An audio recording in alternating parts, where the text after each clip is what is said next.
یہ ہر وقت کمزور کے اوپر ظلم ہوتا ہے اس ملک کے اندر.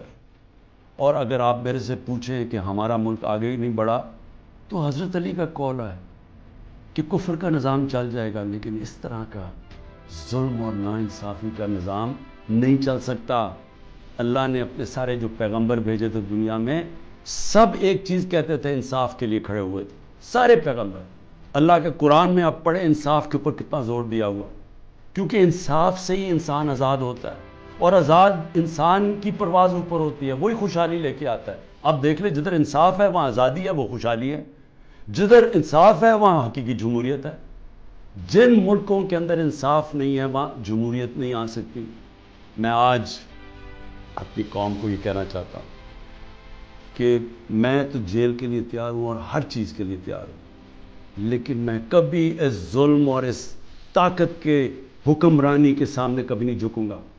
اور میں آج آپ سب کو کہتا ہوں، آپ نے کبھی نہیں جھکنا. جس دن آپ نے اس ظلم کو قبول کر لیا اور یہ ناانصافی کے نظام کو، ملک نہیں رہے گا. جس قوم کے اندر اس طرح کا ظلم ہوتا ہے وہ نہیں سروائیو کرتی.